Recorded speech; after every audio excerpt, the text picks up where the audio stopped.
සුබු දැස්සනක් වේවා ළමයි අද නම් මට මොකුත්ම කරන්න හිතෙන්නේ නැති දවසක්. ඒත් ඉතින් එහෙම කියලා බෑනේ.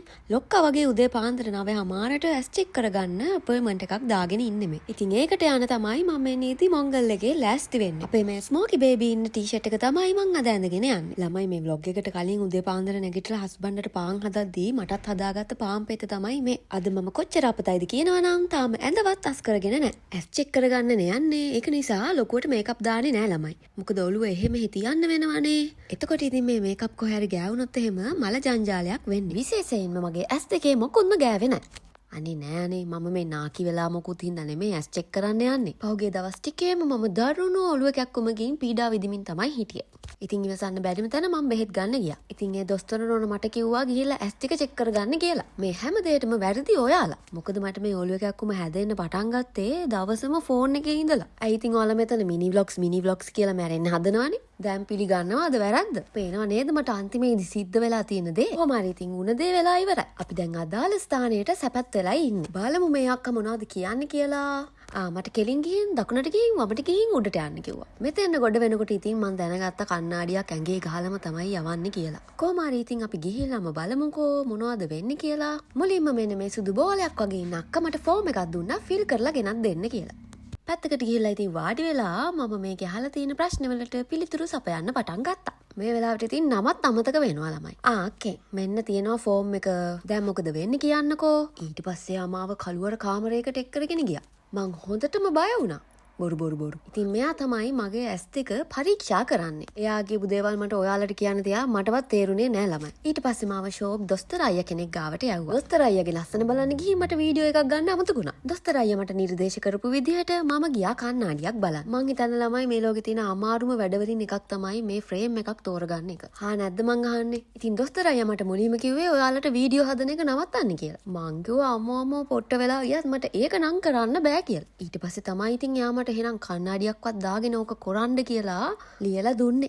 දැන් ඉතින් ඔක්කොම කරලා පැත්තකටලා බලාගෙන ඉන්න නැතුව මගේ මූණට හරියන ෆ්‍රේම් එකක්වත් තෝරලා දෙන්නකෝ කට්ටිය. ළමයි මමයි යන්න අර පිටිපස්සේ ඉන්න සූටි අක්කයි දෙන්නා පැය 2-3ක්ම මෙතෙන් වෙලා කණ්ණාඩි තේරුවා කියන්නකෝ. තරයට කණ්ණාඩි තෝරලා අන්තිමේදී මට ජබර කලන්තේ හැදෙන්න වගේ ගියා. ඊට පස්සේ ඔක්කොම දාලා මම ටක් ගාලා එළියට පැන්නා. කණ්ණාඩි දැකලාම කුරුවල් වෙලා තිබුණු ඔළුව හදාගන්න කියලා හිතලා මම ගියා බබල් ටී එකක් බොන්න. අනේ ඉතින් මගෙත් වෙලාව තමයි. අද ඒ ෂොප් එක වහලා කියන්නකෝ. ඉතින් ඕන්ඩිය ඉවසගෙන මං ආයෙම හැරිලා ඇවිදගෙන ආවා. අන්තිමේදී කණ්ණාඩියකුත් නෑ බබල් ටී එකකුත් නෑ. අද නම් ඇත්තටම අපත දවසක්. යමුකෝ ඉතින් එහෙනම් මෙන්න මෙතන තියෙන පොඩි කඩේටවත්. ඕක තියෙන කණ්ණාඩි කඩේ ඉස්සරහමයි. ඉතින් එතනින් මගේ මිල්ක් ෂේක් එක ඕඩර් කරලා මම මෙන්න මේ බූරුවත් එක්ක හිටගෙන බලාගෙන හිටියා. ඔන්න ඉතින් ඒකත් රෙඩි. අන්න අර පැත්තකට ගිහිල්ලා වාඩි වෙලා මේකවත් බොමු ඉතින්. ඔන්න ඉතින් ඔතෙන් වෙලා මම මොනවා ගැනද මේ කල්පනා කරන්න කියලා දන්නවද? අද කණ්ණාඩියක් ගන්නවද? කණ්ණාඩියක් ගන්නම ඕනේද? ගන්නව නම් ඒ මොන පාට එකක්ද? එක්ක කණ්ණාඩි ගන්න නැතුව මිනි vlogs කරන එක නවත්තන්නද? නෑ. අපි කණ්ණාඩියක් ගමු. මිල්ක් ෂේක් එකෙන් ලැබුණු උද්‍යෝගයත් එක්ක මම කෙලින්ම කණ්ණාඩි කඩේට ඇවිල්ලා මෙන්න මේක තෝරගත්තා. මං හැමදේම අහන 3 දෙනෙක් මේක අප්‍රූව් කරා. මගේ හස්බන්ඩ්යි අක්කයි අර දිග උස මල්ලි. පවුන් 90ක අලාභයක් සිද්ධ වුණා ළමයි. දැන් ඉතින් කට්ටිය එකතු වෙලා අර මුදලක් හදලා ඒකටවත් කීය හරි දාන්න ඉතින්. කොහොම හරි ඉතින් ඒ වුණ අලාභයත් විඳ දරාගෙන මම පයින්ම ගෙදර ගියේ. දැන් ඉතින් කවුරුත් කියාගෙන එන්න එපා අනේ අර ෆ්‍රේම් එක ගන්න තිබ්බා මේ ෆ්‍රේම් එක ගන්න තිබ්බා කියලා. හරිද? ඔන්න කොහොම හරි ගෙදර ඇවිල්ලා තමයි මං ඇඳාස් කරන්න පටන් ගත්තේ. ඒකත් කරේ ළමයි බැරි ගාතේ. මන් දන්නේ අද මට මොකක් වෙලාද කියලා. කියන්නකෝ ඉතින් ඔයාලටත් මේ වගේ මොකුත්ම කරන්න හිතෙන්නේ නැති අපත දවස් තියෙනවද? පේරානේ. දැන් තමයි උදේ කාපු එකත් අස් කරන්නේ. අපේ අම්මා මෙතන හිටියනම් මට බනින විදියම ඇවිලා පෙවුණා. අපතකම වැඩි වෙලා මට සීතලකුත් දැනෙන්න ගත්තා. දැන් ඉතින් ගුලි වෙලා නිදිය ගන්න තිබ්බනම් එක්ක කාලම ඉන්නවා. අර මං හදපු කූනිස්සොබත් එක්ක ඉතුරු ටික අද තමයි කන්නේ. මම මේ vlog එක කරන්නේ ඒක හදලා ඊළඟ දවසේ හරිද? ඉතින් ඔයාලා කවුරු හරි ඕක හදලා බැලුවද කියන්නකෝ. තාම මට කවුරුත් ෆොටෝ එකක් නම් ඇව්වේ නෑ. කමන්න නිවි සැනසිල්ලේ හදලා කියන්නකෝ.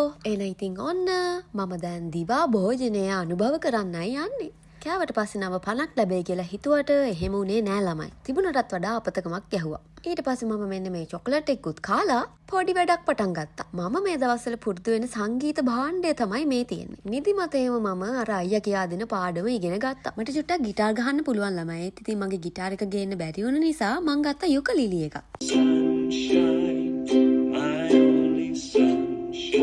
ඒකත් ඉවර වෙනකොට අපේ මෑන්ස් ඉන්දියන් රෙස්ටොරන්ට් එකකින් ගෙනාව මෙන්න මේ බිරියානි එක. නෑ මම මේ කුඩු කරලා දාපු පපඩමෙන් ඔක්කොම වැහිලා තියෙන්නේ. කොහොම හරි ඉතින් මේ බිරියානි එකටත් වග කියලා මම රැට කන ගමී බෙයාසුත් කාලා දොයිය ගන්න තමයි යන්නේ. අයියෝ දත් මැන්ද දහන්න එපානේ. You are my sunshine, my only sunshine. You make me happy when skies are gray. You ever know, dear, how much I love you. Please don't take my sunshine away. හරි අනේ ඉතින් චුට්ටක් වැරදුනා තමයි. ඔන්න දැන් නම් ඇත්තටම යනවා මම. Bye.